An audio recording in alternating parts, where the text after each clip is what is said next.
Sveiki gyvi sugrįžę į mano kanalą. Šiandien papasakosiu vieną istoriją ir vieną receptuką išmėginsime. O receptukas labai paprastas. Pradedam nuo česnako tarkavimo. Kodėl čia tarkuojam česnaką? Visa ta istorija prasidėjo dar, pabėgo buliukas, prieš gerų 25 metus, kai aš baigiau vidurinę mokyklą, pradėjom gyventi bendrabutį, vargšai studentai, vargšai sportininkai buvom, neturėjom nei pinigų, nei galimybės, tai vienu žodžiu kepdavom vištą. Ir aišku, višta būdavo su minimaliu prieskonių kiekiu, bet visiems labai buvo skani. Tai šiandien mes ir pagaminsime tokią vištą, kurios receptą net dar pavadinimo nesugalvojau, bet manau, koks nors studentiška višta ar kažkoks panašus bus receptas. Paskui išrinksiu šitus gabaliukus. Va. Ir pradžiai sutarkuosime česnako visą galvą. Nežinau, kiek čia skiltelių, pakankamai daug. Dabar bersime pipirus. Nieks ten studentų laikais tų pipirų neberdavo ir negailėdavo. Kas čia nebyra man jie. O taip, bus gerai, manau. Jeigu truks, dadėsim toliau kmynų. Kmynus beriu irgi su pirštais. Labai gerą kvapą turi kmynai. Tai, manau, maždaug tiek užteks. Kas čia nebyra, gal man jie biškutį. Va taip, va. O, kaip bus gerai. Nu, trupučiuką druskos, va. Į saują įpilu ir manau užteks. Bus mažai, dabersim. Žiūrėkit, dar šaukštas yra nuo tų laikų lykęs. Dabar viską gerai išmaišom. Ir kai išmaišysim, papasakosiu, ką mes darysime toliau. Bet labai gerai reikia visą šitą masę išmaišyti. Supurkšiu dabar viščiuką aliejumi, kad geriau priliptų prieskoniai. Aperčiu ir iš kitos pusės irgi supurkšiu.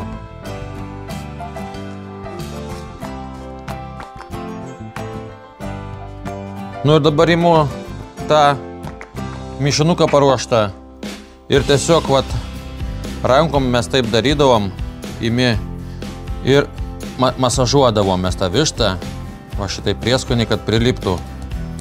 Gerai, česnakas, druska, pipirai. Išmasažuodavom. Aš gerai atsimenu šitą dalyką ir iš vidaus, ir iš išorės.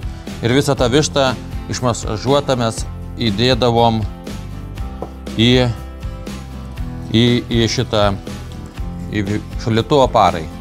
Nu, per naktį vienu žodžiu. Gerai išmasažuosiu ir parodysiu tada jums. Dar nepabijokit pasemti. Prašau netrukdyti. Mes dirbam. Į ranką įkišu į vidų, kur griaučiai yra visi. Ir ten gerai išmasažuojam, išmasazuojam. O taip, kojytės viską, sparniukus, irgi nepamirštam, nepatingėkit ir pažastis, kaip sakoma. Viskas turi būti aplipę. Ir keliaus viščiukas jau į šitą šaldytuvą per parai laiko. Viščiuką įdėjom į indą, nu, kepimo nesvarbu. Uždengiu su dangčiu.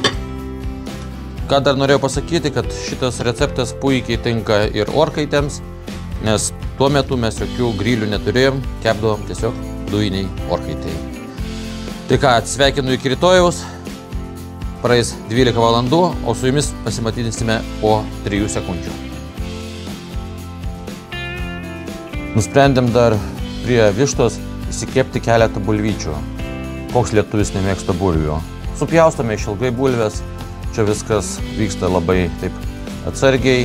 Bulves tiesiog pjaunu išilgai. Per pusę ir viskas. Špižinė keptuvė suglamžo popierių kepimo. Kepimo popierius yra geras žmonijos išradimas, nieks nekimba. Ir ištiesinu ant keptuvės popierių. Suglamžo tam, kad popierius minkštesnis pasidaro ir geriau priglunda. Per vidurį keptuvės statome vazą kepimo joje įpyliau vandens su žolelėmis, kad mūsų vištiena būtų sultingesnė. Supjaustytas bulvytės dedu aplink vazą. Nu, o taip, gėlytės formas išdėliosim. 8 bulvytės, kaip tik 3 asmenim. Pasiruošėm sviesto mišinį su žolelėmis, ištirpdėme sviestą mikrobanginėj krosnelėj ir bulvės sutepam su silikoniniu šepetėliu maisto. Patupdėm viščiuką ant vazos ir bėgame įkursim grilių ir susitiksime jau prie griliaus. O laukia jau žemužė įsibėgėjo. Vienu žodžiu ką, dedame į grilių keptuvę su viščiuku ir bulvėmis. Temperatūra 200 laipsnių, netiesioginiam kepimui paruoštas grilius. Kepimas vyksta, o kvapas. Tu jau iškeps viščiukas su bulvėmis ir susitiksime prie stalo. Pažiūrėkit, koks grožis. Paklausykit, kaip jinai iškepė. Pirmiausia, bulvytės paragausim. O, aš va taip va, viską. Tu velnės, kaip čia skanu. Labai skanu bus. Greitai ragauju.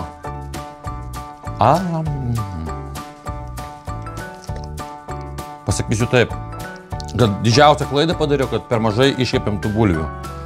Dabar gabaliuką vištos. Oi, jinai byra. Oi, subirėjo. Karšta. Odelė, kas mėgstat. Mėgstat, žiūrėkit, kauliukai viskas byra. Vištą valgo visuomet rankomis, aš nežinau kaip jūs. Aš net neberagausiu, čia nėra ką ragauti, žiūrėkit, viskas subirėjo, byra. O, kokia fantastinė mėsytė. Kas mėgstat traską, vištieną. Oi, kaip skanu. Nebekankinu nei jūsų, nei savęs, kol viską karštą bėgam valgyti. Laikas, dislaikas, komentaras iš jūsų privalomas. 30% tik tai prenumeruojančių stebi mano kanalą, 70% stebi neprenumeratorių. Tai lauksiu jūsų didesnio aktyvumo. Ačiū, kad žiūrėjote. Laukit naujų video. Iki.